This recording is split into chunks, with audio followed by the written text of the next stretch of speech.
My name is Sarah Kosikowski. I'm the East Coast Corporate Pastry Chef for Valrhona Chocolate, and I'm based in Brooklyn, New York. I remember making ice cream with my grandmother in the old hand crank ice cream makers where you had to add salt to the ice. And I remember thinking that this is so much work. And now, on a professional level, we have so many things that help us, but I still remember that and I still can appreciate making things by hand with my grandmother and my mother.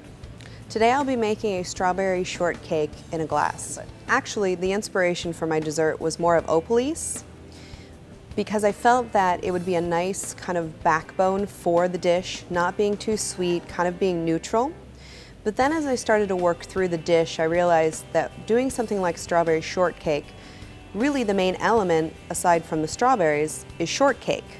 So you need those flavors to come through. And dulce was really a great fit for that, to allow me to have those biscuit flavors and kind of the toffee. So first I'm going to start by making the strawberry panna cotta. I have strawberry puree, Greek yogurt, gelatin, and some cream, as well as some sugar.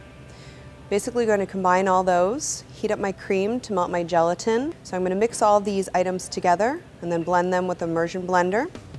And then just add a little bit of strawberry extract and red food coloring just to brighten the flavor and the color.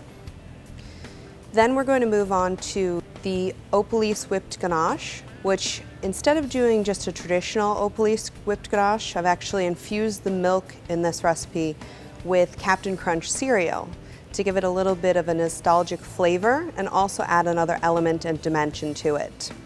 Who doesn't love the milk left over after a bowl of cereal?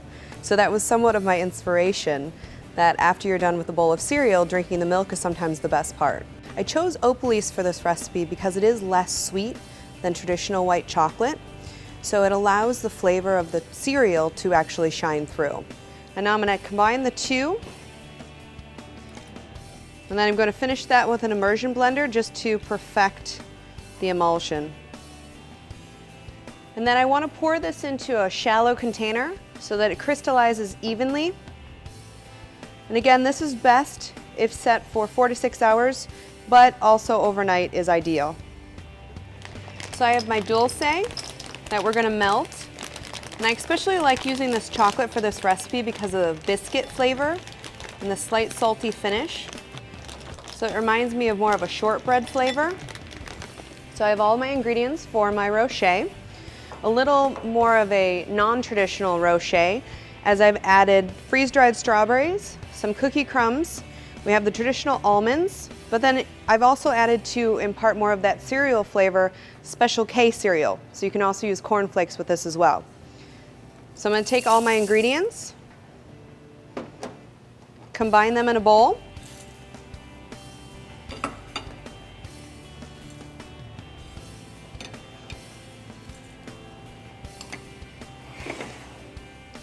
Then I have my tempered dulce. Then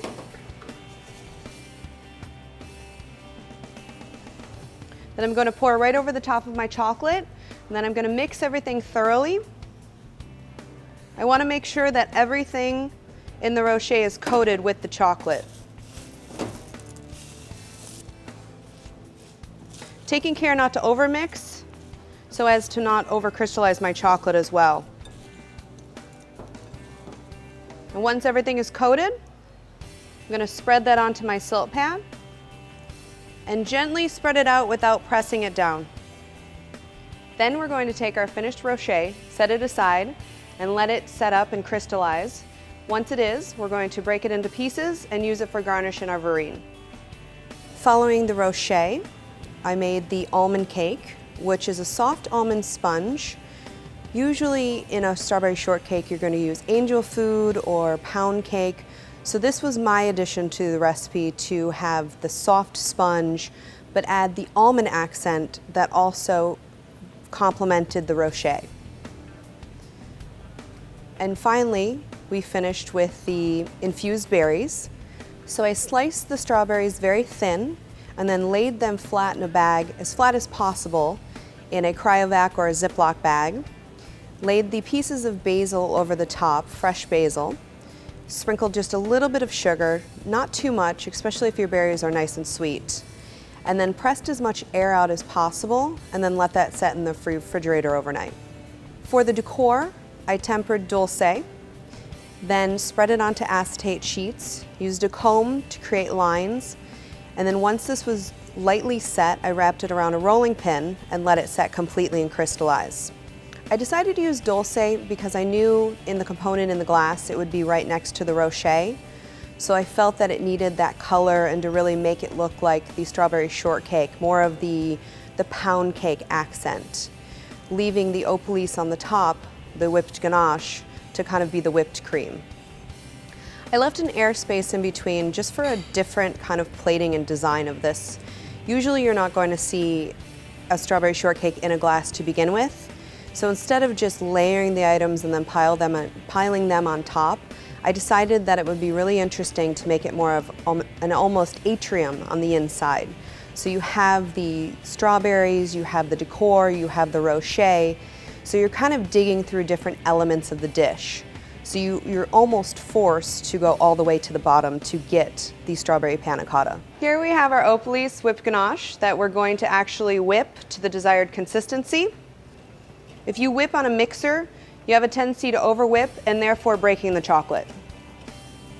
I specifically love working with chocolate because it's so forgiving and it's so unique in so many different ways. You can make a cream with it, you can make a ganache, you can make a full entremet cake, but you can also create a showpiece. You can create decor. It has a lot of options, and I feel like there's endless possibilities and flavor profiles. I remember actually one of my first pastry jobs walking into the kitchen, and my job was to chop the blocks of Valrhona chocolate. This is before we had FEVs. So, of course, being the new girl, that was my responsibility. And it would melt all over my hands and it would make a mess. But I remember from the very beginning, I had a deep, passionate love for this chocolate.